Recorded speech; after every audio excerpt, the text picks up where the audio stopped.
জামাতের আমির সাহেবের উপরে একজন মহিলা ঝেপে পড়ছে, তিনি তাকেও জড়িয়ে নিয়েছেন। শোনেন জামাতের ভাবারা, শোনেন, এই অবজ্ঞা কারোর সাথে করা হয় না। আপনার উচিত ছিল ভুল স্বীকার করা, কিন্তু আপনি ভুল স্বীকার না করে তাকে যোদ্ধার মা, জাতির মা এই ব্যাখ্যা দিয়ে এবং কোরআন ও হাদিসের খেলাফ করেছেন, উল্টা করেছেন। এই ব্যাখ্যা ঠিক হয় নাই। ক্ষমতার কপালে পিসা মারি, ঝাড়া মারি না।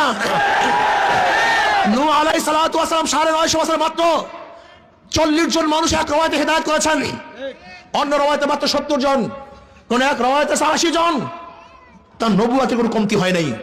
ইসলামী আন্দোলন বাংলাদেশ কিয়ামত পর্যন্ত যে একটা সিট না পায়, কোরআন ও সুন্নাহর বাইরে যাবে না, যেতে পারে না ইনশাআল্লাহ।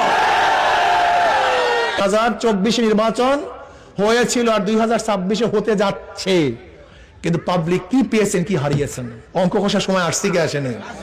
হ্যাঁ, ওহি আলু কি তরকারি जो पहली थी स्वाब भी है। এক কবির দরবারে এক খাদেম ছিল, তাই কবি রাজার বিরুদ্ধে কবিতা লিখতেছিল, সুতুম সাজি জুফাকারি जो पहली थी स्वाब भी है। রাজার অত্যাচার অবিচার প্রথম থেকে যে শুরু হয়েছে আজ পর্যন্ত একইভাবে চলতেছে, এর কোনো পরিবর্তন নেই।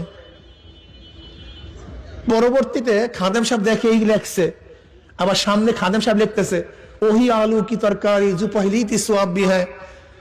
এই কবি সাহেবের দরবারে প্রথম থেকে যে আলু তরকারি দিয়ে খানা শুরু করছে, আজ পর্যন্ত গোস কপালে জোটে না, আলু তরকারি চলতে আছে। ঠিক ওহি আলু কি তরকারি जो पहली थी स्वाब भी है। এই জনগণের ভাগ্যের কোনো পরিবর্তন আজ পর্যন্ত হবে না। হতে কেন? একজনের নাম এ, একজনের নাম বি, একজনের নাম সি। এ ও চোর, বি ও চোর, সি ও চোর। এ কি ভাই? B, C. ক্ষমতা আছে, কি করবে? হটাও এ, বসাও বি, কি করবে? হটাও বি, বসাও সি, কি করবে? কারণটা কি? দল এবং নেতার পরিবর্তন হয়েছে, আদর্শ নীতির পরিবর্তন হয় নাই। এই জন্য শুধু নেতা নয়, নীতির পরিবর্তন চাই। প্রিয় ভাইরা আমার, একটা বার হাত থেকে পরীক্ষা করুন। বলতে পারেন হুজুর জামাত ইসলাম না, জামাত আর ইসলাম নাই, জামাতের নামে ইসলাম। হাকিমউদ্দিন তুলে দিয়েছে।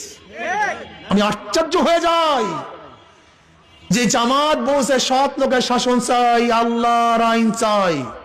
আমাকে দেখান তো এইবার কোন জায়গায় আমির সাহেব আল্লাহর আইন চাই একটা বক্তৃতা করছে কিনা দেখান তো। হ্যাঁ, চিন্তা করতে পারছেন? আমাকে দেখান তো। জামাতের বন্ধুরা, দুই করে করো জোরে হাত ধরে বলছি, তোমরা আমাদের উপর অপবাদ শুনছো।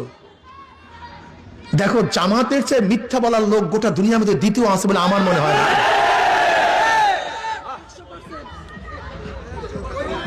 বলতে পারি কেন? আচ্ছা বলো তো, যখন আমরা জোটে ছিলাম, নির্বাচনের জোটে ছিলাম, এখনো সিট ভাগ হয়। যখন নমিনেশন পেপার সাবমিট করছে, প্রত্যেক জায়গায় প্রত্যেক প্রার্থী বলছে আমরা পাইছি, এখানে প্রত্যেক জায়গায়, অথচ ভাগই হয়নি, তাহলে আমরা পাইছি। এরকম ঢাকা কাঁচা মিথ্যা বলার লোক গোটা দুনিয়াতে আছে আমার জানা নেই। এই দেখবে এখন কি বলছে, 400 কোটি টাকা চরমনে হুজুররা বিএনপি থেকে পাইয়া তারপরে এই করছে। তার মানে আমরা যখন 400 কোটি টাকা লেনদেন করছি, তাদের একজন লোক ছিল, কি কথা কয় না, বা চেকটা সে দেখছে। আপনি তাদেরকে বলেন ভাই যে লেনদেন করছে ছবিটা দেখান, যেহেতু আপনি ছিলেন, অথবা যে চেকে লেনদেন রয়েছে চেকের নাম্বারটা দেন, আল্লাহ আমাদের মাফ করে দেন। শোনেন, আমি স্পষ্ট বলছি, ভালো মতো লিখে রাখেন। ওই যে খ্রিস্টান ভদ্র মহিলা যখন জামাতের আমিরকে প্রশ্ন করছে, আপনারা যদি ঈশ্বর যদি আপনার ক্ষমতায় নেয়, আপনার কোন নীতিতে, কোন আইনে দেশ চালাবেন? তখন স্পষ্ট বলছে যে আমরা শরিয়া ভিত্তিতে দেশ চালাবো না, প্রচলিত নিয়মে দেশ চালাবো। এবং ব্যাখ্যা করে স্পষ্ট বলছে যে হ্যাঁ, আমির সাহেব বলেছেন আমরা প্রচলিত আইনে দেশ পরিচালনা করব। যদি প্রচলিত নিয়মেই দেশ পরিচালিত করি, তাহলে আওয়ামী লীগ দোষটা কি করছে? বিএনপির দোষটা কি? এই যে মাসুদ সাহেব আপনাদের এলাকা, সেদিকে এক জায়গায় বলছিলাম, আমি বলছিলাম মাসুদ সাহেব ফখরুদ্দিন সাহেবের একটা বক্তব্যকে খুব সুন্দরভাবে প্রোটেক্ট করেছিলেন যে শরিয়াকে বিশ্বাস করি না, বেঈমান হয়ে যায়। কিন্তু এখনো তো আপনি শরিয়া অনুযায়ী দেশ চালাবেন না, এখন আপনি বলেন আপনি কি হবেন? এই প্রশ্ন আপনার কাছে। প্রিয় ভাইরা আমার, আমি বুঝি না জামাতের আমির সাহেব এক জায়গায় দেখলাম যে পুরুষ বন্ধুরা যান, মহিলা বন্ধুরা আসেন, আমরা বৈষম্য দূর করব। আচ্ছা আমাকে বলেন তো, মহিলা এবং পুরুষের মধ্যে বৈষম্য করছে কে? এই পর্দার বিধান কে করছে? এখন আমরা যদি বলি বৈষম্য দূর করবো, আসেন, ইমানের অবস্থা কি আমি জানি না। এই মুফতিয়ানি কেরাম আছেন, আপনার ফতোয়া দেবেন আমি জানি না, কিন্তু আমি জানি না বাবা। ক্ষমতার কপালে পিসা মারি, ঝাঁটা মারি না। নূহ আলাইহিস সালাতু ওয়াস সালাম 950 বছর মাত্র 40 জন মানুষ এক রওয়ায়াতে হেদায়েত করেছেন, অন্য রওয়ায়াতে মাত্র 70 জন, কোন এক রওয়ায়াতে 80 জন। তার নবুয়তের কোনো কমতি হয় নাই। ইসলামী আন্দোলন বাংলাদেশ কিয়ামত পর্যন্ত যে একটা সিট না পায়, কোরআন ও সুন্নাহর বাইরে যাবে না, যেতে পারে না ইনশাআল্লাহ।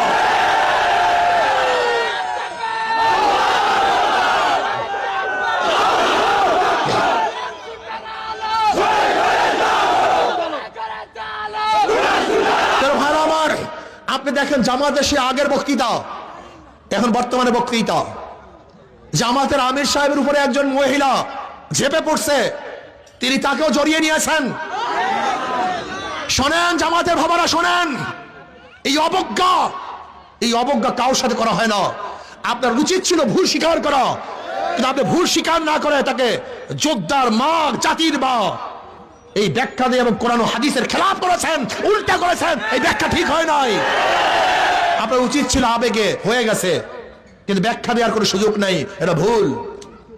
আমি স্পষ্ট বলবো, কালোকে কালো বলতে হবে, সাদাকে সাদা বলতে হবে, দিনকে দিন বলতে হবে, রাত্রকে রাত বলতে হবে। ইসলামী আন্দোলন বাংলাদেশকে অনেকে বদনাম করে সিটের জন্য তারা ভাগ হয়েছে। যদি সিটের জন্য ভাগ হই, তাহলে ধরে নেন একা থাকলে কি সিট পাওয়া যায় না, জোটে থাকলে সিট পাওয়া যায়? তা সিটের জন্য ভাগ হলে তো জোট করতাম, তা ভাগ হইলাম কেন? বোকা নাকি? এতটুকু সেন্স নাই না, মাথার মধ্যে এতটুকু সেন্স নাই? যদি সিটের লোভী ভাগ হই, তা জোটে থাকলে সিট পাওয়া যায়, একা থাকলে সিট পাওয়া যায়। কথা বলেন না কেন? তা আমরা একা হইলাম কেন? না, আমরা জোটের থেকে ভাগ হয়ে সিটের জন্য নয়, ইসলামের জন্য, শরিয়ার জন্য, কোরআন ও সুন্নাহর জন্য। মানুষকে বোকা বুঝাও মানুষকে।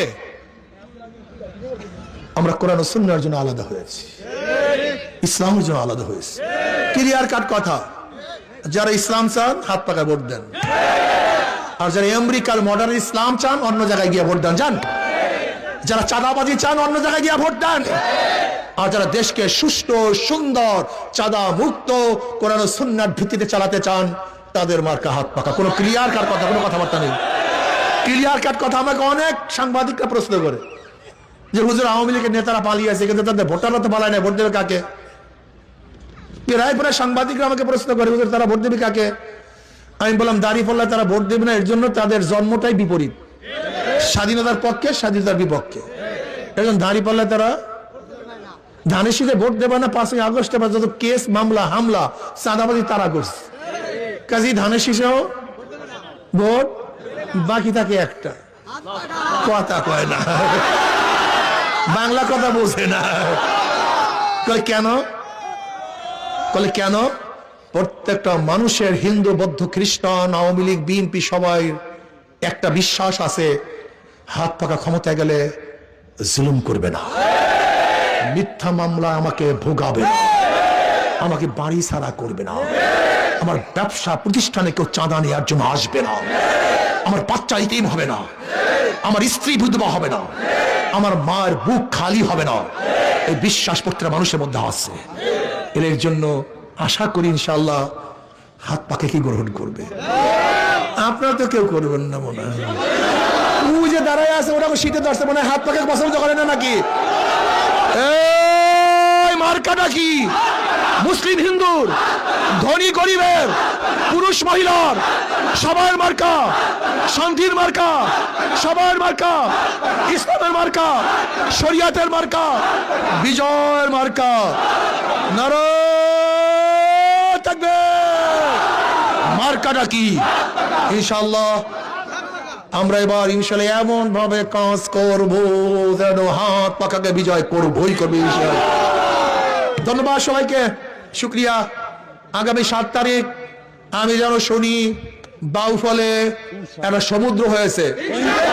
ওই সমুদ্র কোনো পানির সমুদ্র না, সমুদ্র মানুষের সমুদ্র হয় ইনশাআল্লাহ। রাজি আছেন ইনশাআল্লাহ? আর একটা কথা, অনেকের মধ্যে ধোকায় পড়ছেন, জোটেছিলাম ইসলামী আন্দোলন ওইটা করছে সেইটা সব ইসলামের জন্য করছে, ইসলামের জন্য ছিল, ইসলাম নাই সেখানে নাই। কথা ক্লিয়ার? কি কথা ঠিক আছে ইনশাআল্লাহ? আল্লাহুম্মা আমিন। রব্বানা